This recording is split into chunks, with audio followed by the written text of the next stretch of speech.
নমস্কার বন্ধুরা, তথ্যমিত্র চ্যানেলের পক্ষ থেকে তোমাদের সবাইকে স্বাগত। আজকে এই ভিডিওতে আমরা আলোচনা করব শিক্ষকদের টেট পরীক্ষা সংক্রান্ত একটি গুরুত্বপূর্ণ খবর প্রকাশিত হয়েছে এবং তোমরা প্রত্যেকেই জানো যে 1 সেপ্টেম্বর 2025 সুপ্রিম কোর্টের তরফ থেকে জানানো হয়েছে যে যারা কর্মরত শিক্ষক এবং যাদের অবসর যাবার 5 বছরের বেশি সময় রয়েছে, অর্থাৎ রিটায়ারমেন্টের সময় 5 বছরের এখনও বেশি রয়েছে, তাদেরকে অবশ্যই আগামী 2 বছরের মধ্যে টেট পরীক্ষায় পাশ হতে হবে। এটা কিন্তু সুপ্রিম কোর্টের তরফ থেকে নতুন রায় কিন্তু দেয়া হয়েছে, তোমরা প্রত্যেকেই জানো। এবং দেখো, এখানে বলা হচ্ছে শিক্ষকদের যে টেট সংক্রান্ত যে রায়, সেটার জন্য পুনর্বিবেচনার দাবি কিন্তু করা হচ্ছে। অর্থাৎ যাতে এটা পুনর্বিবেচনা করা হয়, যাতে এই যে রায় রয়েছে সেই রায়ের পুনর্বিবেচনা করা হয়, সেটার জন্য কিন্তু দাবি করা হচ্ছে। এবং দেখো, এখানে বলা হচ্ছে কোনো শিক্ষক আগামী 2 বছরের মধ্যে টেট পরীক্ষায় উত্তীর্ণ হতে ব্যর্থ হলে তাকে বাধ্যতামূলকভাবে অবসর নিতে হবে, এটা কিন্তু বলা হয়েছে। এবং অন্যদিকে পদোন্নতির প্রত্যাশী সিনিয়র শিক্ষকদেরও বাধ্যতামূলকভাবে টেট পাস কিন্তু করতে হবে। রায় ঘোষণার বিষয়টি সংবাদ মাধ্যমে প্রকাশিত হওয়ার পর থেকেই সারা দেশ তথা রাজ্যের শিক্ষক শিক্ষিকারা উদ্বিগ্ন হয়ে পড়েছেন, যার ফলে বিদ্যালয়গুলিতে পঠন পাঠন প্রক্রিয়া ব্যাহত হচ্ছে। ত্রিপুরা সরকারি শিক্ষক কমিটি অর্থাৎ এইচবি রোড এই বিষয় নিয়ে বৃহস্পতিবার এক প্রেস বার্তায় তাদের মতামত ব্যক্ত করেছে। ত্রিপুরা সরকারি শিক্ষক সমিতি এইচবি রোড মনে করে যে এই সিদ্ধান্তটি সিনিয়র শিক্ষকদের দারুণভাবে ক্ষতিগ্রস্ত করবে। দেখো এখানে বলা হচ্ছে এমনকি সিনিয়র শিক্ষকরা যাতে এতদিন ধরে দেশের বিভিন্ন বিদ্যালয়ে যোগ্যতার সাথে পাঠদান করেছিলেন, তাদের মনোবলে চিড় ধরাবে। এই রায়ের ফলে সারা দেশে 23 আগস্ট 2010 এর আগে নিযুক্ত প্রায় 25 লক্ষ শিক্ষক শিক্ষিকা কিন্তু প্রভাবিত হবেন।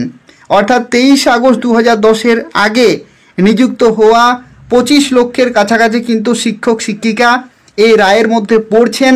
এবং ইতিমধ্যেই সর্বভারতীয় শিক্ষক সংগঠন STFI অর্থাৎ school teachers federation of India দেশের সর্বোচ্চ আদালত সুপ্রিম কোর্টে বিষয়টি পুনরায় বিবেচনার জন্য আবেদন জানিয়ে এবং আরটি আইনের 23 ধারা সংশোধনের দাবিতে নয়াদিল্লির সাউথ ব্লকে প্রধানমন্ত্রী দপ্তরে, দিল্লির শাস্ত্রী ভবনে কেন্দ্রীয় শিক্ষামন্ত্রী ও শিক্ষামন্ত্রী সচিবের কাছে স্মারকলিপি জমা দিয়েছে। অর্থাৎ যাতে এই যে বিষয়টি রয়েছে বা যে রায়টি রয়েছে, এটা যাতে পুনর্বিবেচনা করা হয় তার জন্য কিন্তু এখানে স্মারকলিপি কিন্তু জমা হয়েছে। এবং স্মারকলিপিতে STFI বলে বিগত 15 বছরে জাতীয় শিক্ষক শিক্ষিকা পরিষদ অথবা NCT অথবা কোনো রাজ্য সরকার কখনোই স্পষ্টভাবে বলেনি যে 2010 সালে আরটি আইনের আগে নিযুক্ত শিক্ষকদের জন্য টেট বাধ্যতামূলক। বরং অনেক রাজ্য সরকার স্পষ্টভাবে 23 আগস্ট 2010-এর আগে নিযুক্ত শিক্ষকদের থেকে অব্যাহতি দিয়েছিল। সম্প্রতি সুপ্রিম কোর্টে দেওয়া রায় এর ফলে সিনিয়র শিক্ষকদের চাকরি অনিশ্চয়তার মধ্যে ফেলে দিয়েছে। এরূপ পরিস্থিতিতে শিক্ষকদের চাকরি রক্ষার স্বার্থে অবিলম্বে কেন্দ্রীয় সরকারের হস্তক্ষেপের আহ্বান জানিয়েছে। এছাড়াও STFI এর নেতৃবৃন্দ, জাতীয় শিক্ষক শিক্ষিকা পরিষদ এর চেয়ারম্যান পঙ্কজ অরোরা এবং সচিব অভিলাষ মিশ্রের সাথে সাক্ষাৎ করে বিষয়গুলি তুলে ধরেন। তার পাশাপাশি STFI নেতৃত্ব ইতিমধ্যে প্রবীণ আইনজীবীদের সঙ্গে পরামর্শ করে অবিলম্বে সুপ্রিম কোর্টের রায় পুনরায় বিবেচনা করার জন্য আবেদন দাখিল করার প্রস্তুতি গ্রহণ করছে।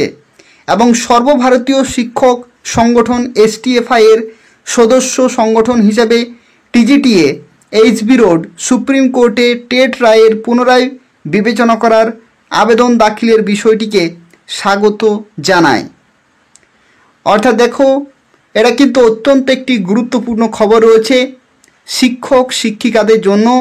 অর্থাৎ যারা এখনও পর্যন্ত যাদের 5 বছরের বেশি সময় রয়েছে অবসরকালীন, অবসর নেওয়ার 5 বছরের বেশি সময় রয়েছে, সেই সমস্ত শিক্ষক শিক্ষিকাদের আগামী 2 বছরের মধ্যে কিন্তু টেট পাস অর্থাৎ টিচার এলিজিবিলিটি টেট পাস কিন্তু করতে হবে। এটা কিন্তু বাধ্যতামূলক বলা হয়েছে, এবং যদি তারা টেট পাস না করে তাদেরকে কিন্তু বাধ্যতামূলকভাবে অবসর নিতে হবে, এটাই কিন্তু বলা হয়েছে সুপ্রিম কোর্টের তরফ থেকে। এবং তার জন্য প্রত্যেক শিক্ষক শিক্ষিকা এবং বিভিন্ন সংগঠন তারা কিন্তু পুনর্বিবেচনার জন্য কিন্তু দাবি জানিয়েছে সুপ্রিম কোর্টকে, যাতে এই বিষয়ে পুনর্বিবেচনা বা আরও সময় দেওয়া হয় বা এটা ভেবে দেখা হয়, সেই সংক্রান্ত কিন্তু দাবি করেছে। তো দেখা যাক আগামী দিনে কি নতুন রায় আসছে বা নতুন খবর আসছে, সেগুলো কিন্তু আমি তোমাদের জানিয়ে দেবো এই চ্যানেলের মাধ্যমে। তো সেক্ষেত্রে এই ধরনের নতুন নতুন খবরগুলো পেতে হলে অবশ্যই চ্যানেলটি সাবস্ক্রাইব করে রাখো। ধন্যবাদ।